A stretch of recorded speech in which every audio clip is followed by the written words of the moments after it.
This video is for educational purposes and teaching English for a second language learner only. Feel free to download the material and use it in your classroom.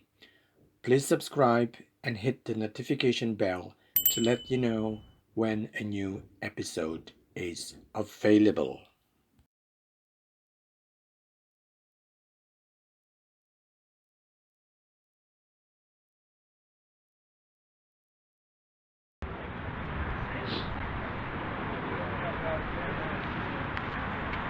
Hi everybody, many thanks for joining me in another episode of my YouTube channel. I'm standing here at the farmers market of Wolverton. For me, farmers market is very special because they have something that you don't find anywhere else in bigger supermarket like Tesco's or Sainsbury. Things like pastries and artisanal cheese. So if you are keen to know what they have in store, follow me on this episode about farmers market.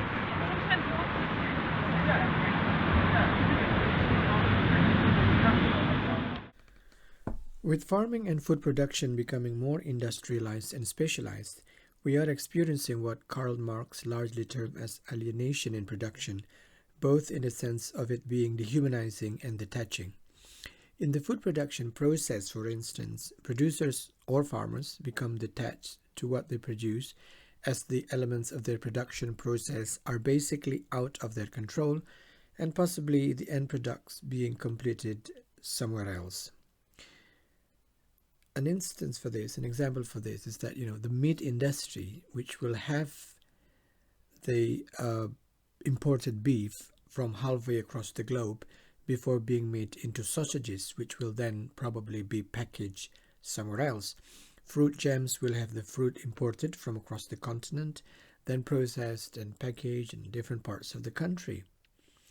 But thanks to the farmers' market, nowadays farmers can enjoy being in control of what they churn out for the customers. The idea of the farmers' market is actually a market where local farmers can sell their homegrown produce.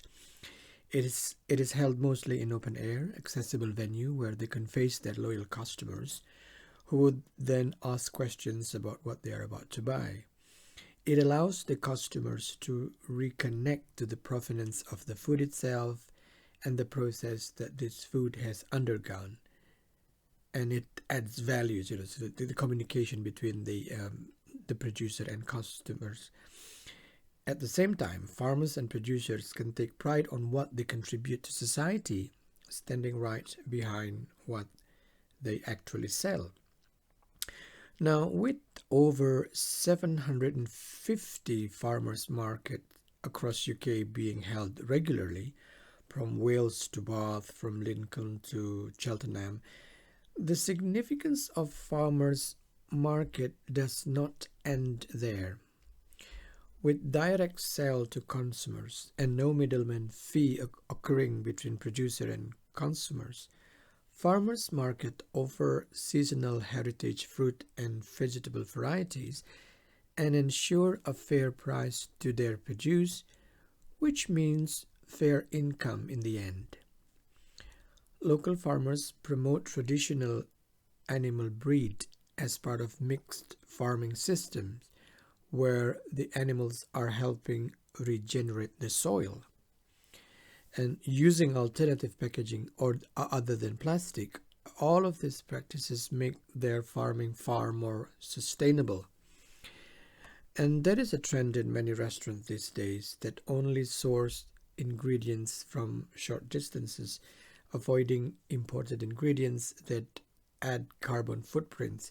And this is where the farmers' market can also play a significant role.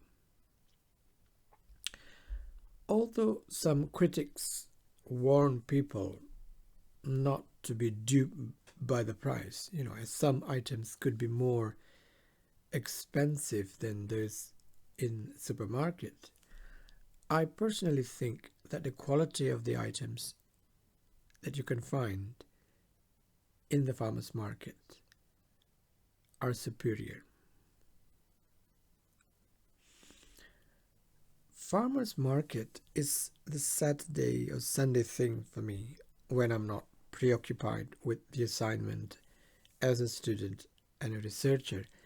And there are over 10 farmers market across Nottinghamshire, but I have visited probably only 4 of them.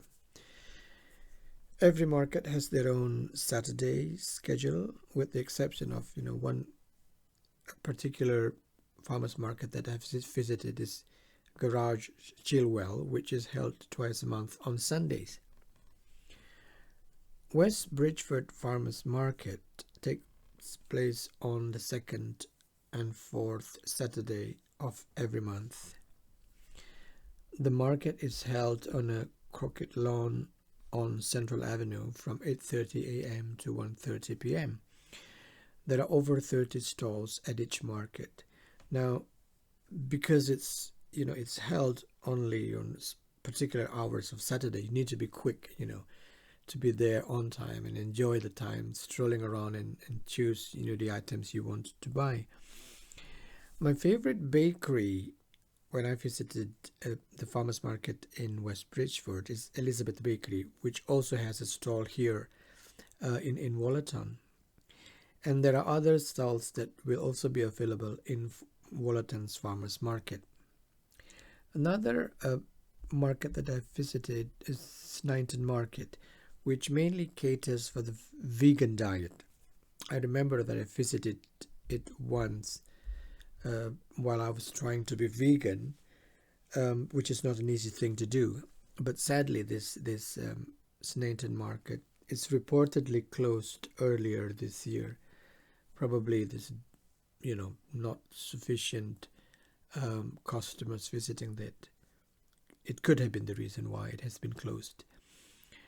And Garage Chilwell sole focus of the farmers market is the artisanal breads, cheeses, patisseries, pies, eggs, dairy and meat, as well as locally brewed beers, ciders, gins and wines. And the things I like the most in this particular market is that the open air cafe, where we can enjoy the sun during summer, but there are also parts that it's not an open air. I think that would be a lot more convenient during winter. Now, the farmers market that you've seen at the beginning of this episode is the farmers market in Wolverton, which is my regular market to visit. It is held on the first Saturday of each month in a little car park, which makes it quite convenient for people to come. In addition to the regular fares of cheese and jams and meats and pies, Wolverton's boast colada coffee and some herb or veg plants that you can take home and start growing your own food. There's nothing that beats the feeling of consuming while being responsible for what you consume and help save Mother Earth along the way.